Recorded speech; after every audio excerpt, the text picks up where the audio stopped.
Fundamentals of recombinant DNA.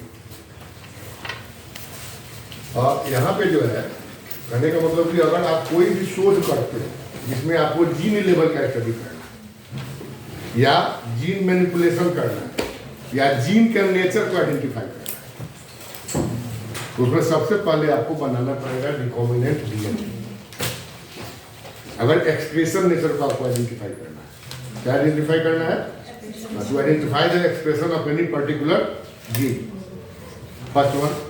Second one, if you want to analyze the nature of the gene in eukaryotic cells, then we use the recombinant techniques. वहाँ भी हमको क्या use करेंगे? Recombinant techniques. But in this condition, the preparation of the recombinant DNA is not necessary. Recombinant means recombine. That means you are in a position to, or you want to join the two DNA strands derived from the two different sources. दो अलग अलग source से DNA को लेकर जब आप जोड़ेंगे तो उसको हम क्या बोलेंगे? Recombinant DNA. वहां पे वो रिकॉम्बिनेशन होता है, दो अलग अलग सोर्स से जीन आ रहा है। एट फर्स्ट जो सबसे पहले, अब अगर हमको डीएनए को डिटरमाइन करना है तो कोई जीन होना चाहिए, मतलब फंक्शनल होना चाहिए, क्योंकि ये कॉस्टली होता है। ये जो इस पे एक्सपेरिमेंट जो होता है वो कॉस्टली होता है। अभी हम बोले ना कि अभी हमको प्रोजेक्ट आया, 2 तारीख को पैसा आ गया मेरे पास, तो उसमें 9 लाख रुपया केवल केमिकल में दिया। अब आप समझिए वो कितना महंगा वर्क होता है। 9 लाख रुपया किसके मिला है हमको? केमिकल के मद में, और इंस्ट्रूमेंट के मद में मिला है 7 लाख रुपया। तो सबसे ज्यादा उसका कॉस्टली जो होता है वो क्या होता है? केमिकल। तो क्योंकि ये केमिकल, ये कॉस्टली अफेयर्स है, तो इस पे जो भी वर्क होता है उसकी प्रोडक्टिविटी होनी चाहिए।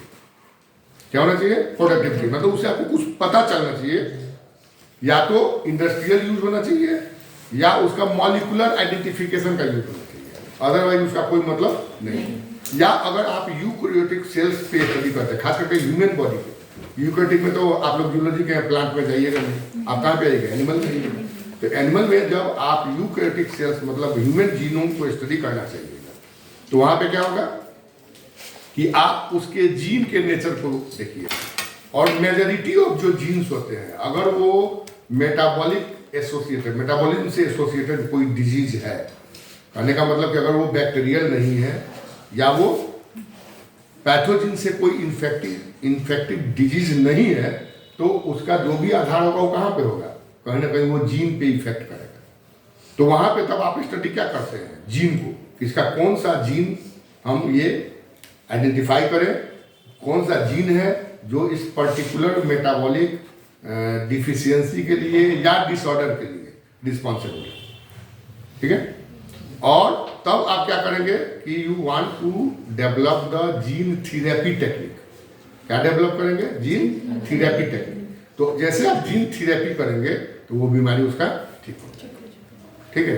तो जीन थेरेपी जब होता है, तो जीन थेरेपी जब होगा तो एम्ब्रियोनिक स्टेज, मतलब 16 सेल के अंदर होता है लाइनेज। अगर वो हेरिडिटरी है, तो अगर वो मेटाबॉलिक है तो फिर लेटर ऑन भी होता है।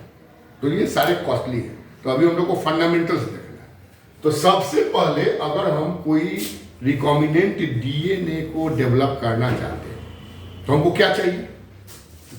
इसीलिए इसको बोला गया जेनेटिक इंजीनियरिंग। इंजीनियरिंग का मतलब क्या होता है? तोड़ जोड़, कुछ जोड़िए कुछ तोड़िए, किस चीज के लिए? बेनिफिट के लिए।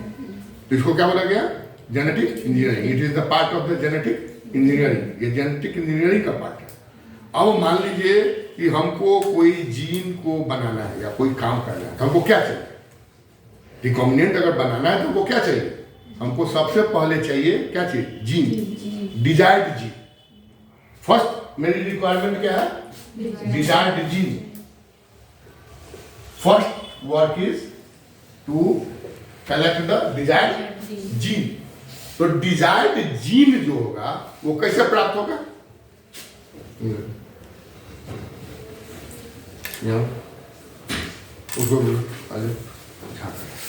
डिजायर्ड जीन कैसे प्राप्त होगा? अब इसके 3 प्रोसेस है। 3 प्रोसेस कौन कौन सा है? पहला, या तो इसको हम लैब में सिंथेसाइज करें, मतलब इन विट्रो सिंथेसिस। उसको हम क्या बोलेंगे? इन विट्रो सिंथेसिस, मतलब टेस्ट ट्यूब में हम जीन को सिंथेसाइज करें। तो फर्स्ट इसका जो होता है वो होता है in vitro synthesis, vitro synthesis first, and who synthesize at first the gene in laboratory? नहीं, डॉक्टर हरगोविंद खुराना। सबसे पहले विट्रो सिंथेसिस किसने किया था? हरगोविंद खुराना, और इसी काम के लिए इनको नोबेल प्राइज मिला। ठीक है, इन विट्रो सिंथेसिस। तो फर्स्ट उपाय है कि इन विट्रो सिंथेसिस। सेकेंड, इसका कारण से हमको मिल सकता है from mRNA, from mRNA we want to synthesize the gene from the mRNA. क्यों ऐसा क्यों जरूरी है, मैंने क्यों आवश्यक, सॉरी क्यों आवश्यक है? क्योंकि जैसे हम यूकैरियोटिक डीएनए का हम काम करना चाहेंगे, यूकैरियोटिक डीएनए पे जैसे हम काम करना चाहेंगे या कोई रिसर्च आप करना चाहिएगा, तो यूकैरियोटिक जो क्रोमोसोम्स होते हैं उसमें ट्रांसलेटिंग और नॉन ट्रांसलेटिंग सीक्वेंस होता है, बहुत लंबा होता है ना, नहीं होता है, जिसको हम क्या बोलते हैं एक्सॉन और इंट्रॉन। ठीक है, तो इंट्रोनिक जो पार्ट है वो क्या है?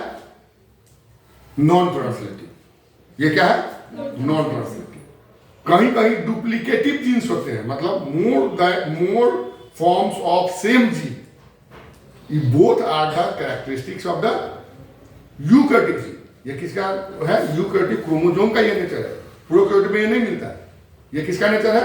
यूकैरियोट का। ठीक है, इसके सब के कारण है, केवल एक हमको लगता है कि हिस्टोन और इंटरफेरॉन और हिस्टोन के जीन को छोड़कर सभी में आपको क्या मिलेगा? सॉरी इंट्रॉनिक सीक्वेंस मिलेगा सभी में। तो अगर हम डायरेक्ट डीएनए से अगर किसी सीक्वेंस को ले रहे हैं तो there is chance of the intronic sequence. वहां पे चांस क्या होगा? इंट्रॉनिक सीक्वेंस का।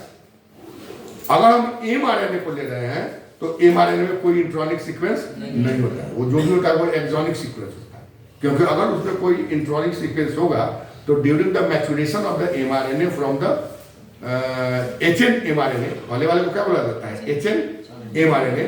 तो वहां पे जो एक्सॉनिक सॉरी इंट्रॉनिक सीक्वेंस जो होता है, all the intronic sequences are splice out, वो क्या हो जाता है? कट के बाहर चला जाता है। तो यहाँ पे 100% मेरे पास क्या है? We have the only translating sequence, and here the mRNA is converted into the functional gene by the process of enzyme reverse transcriptase.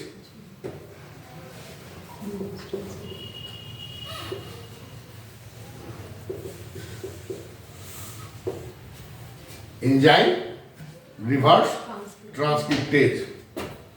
Who presented the reverse transcriptase? Concept of the reverse transcriptase.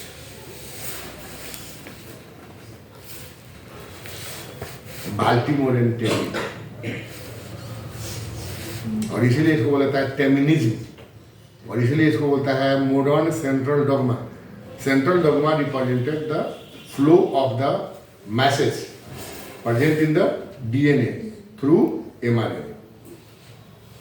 That is the DNA to mRNA to protein, then protein determines the nature of the cell or metabolic activity. It is the basic flow line of the genetic gene message. But Baltimore and Temin represented that the enzyme reverse transcriptase is responsible for the conversion of the mRNA to the DNA. Gene, that is the DNA, mRNA to the DNA, and the reverse transcriptase is naturally present in the retroviruses.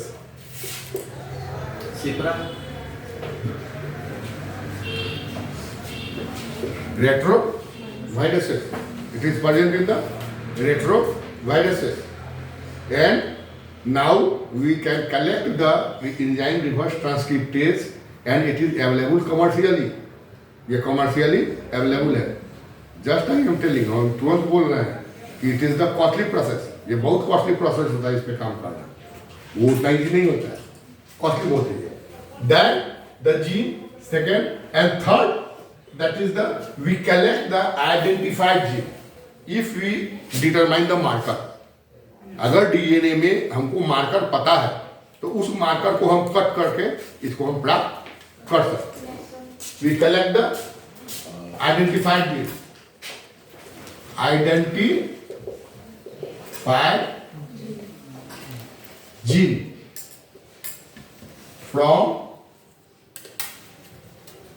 marker sequences. Marker sequences. Marker sequence से हम उसको cut करके निकाल लेंगे. We have these 3 processes. यहाँ पे मेरे पास 3 process है जिसके द्वारा हम जीन को प्राप्त कर सकते हैं. ठीक है. तो इट इज द डिफिकल्ट. ये क्या है? डिफिकल्ट. विट्रोसिंथेसिस क्या है? डिफिकल्ट है. बिकॉज क्योंकि हरगोबिंद खुराना भी जो डिराइव किए थे वो लेबोरेटरी में डिराइव किए थे 77 एलेनिन न्यूक्लियोटाइड सीक्वेंस. मतलब सब एलेनिन को जोड़ता था, एलेनिन अमीनो एसिड्स को. तो ठीक है, वो व्हाट उस समय ब्रेक थ्रो था उसके लिए, साइंस के लिए, तो उनको नोबेल प्राइज दे दिया गया. बट ऐसा नहीं था कि ये कोई बहुत वैल्यूएबल पॉलीपेप्टाइड सीक्वेंस था. ये बहुत ज़्यादा वैल्यूएबल पॉलीपेप्टाइड सीक्वेंस नहीं था.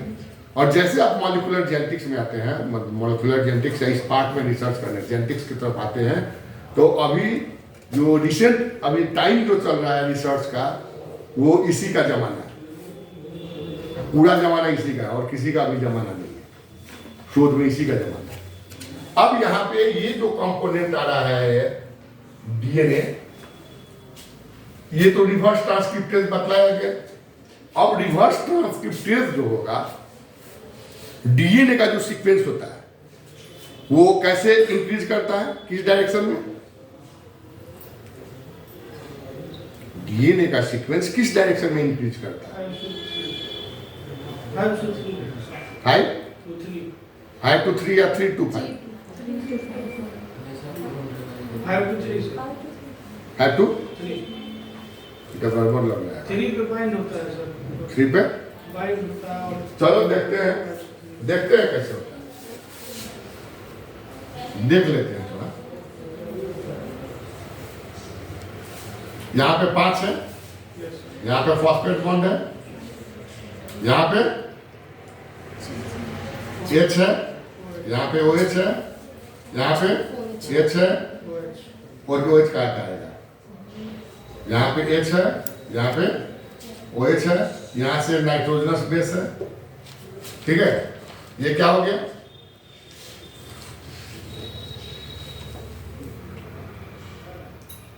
न्यूक्लियोटाइड. ये क्या हो गया? अब ये दूसरा न्यूक्लियोटाइड है.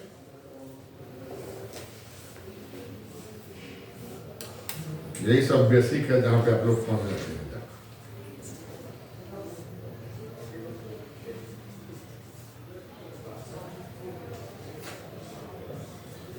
ये न्यूक्लियोटाइड है. And during the replication of the DNA का जो रिप्लिकेशन होता है, याद करिए वहां पे लीडिंग स्ट्रैंड जो होता है वो किस डायरेक्शन में चलता है? लीडिंग स्ट्रैंड किस डायरेक्शन में चलता है? 5 to 3 to 5 चलता है. 3 to 5 ये जो होगा कट करेगा और यहां पे बाइंड करेगा. और इसी तरह से फिर किस पे बाइंड करेगा? इसके आगे. हाँ. तो 5वें फॉस्फेट से तीसरा जुड़ते जाएगा. 5वें से तीसरा. अब यहाँ पे कौन ये ऐसे जा रहा है, यहाँ पे ये अब खाली हो गया, इसे फिर इससे तीसरा जुटेगा. ठीक है.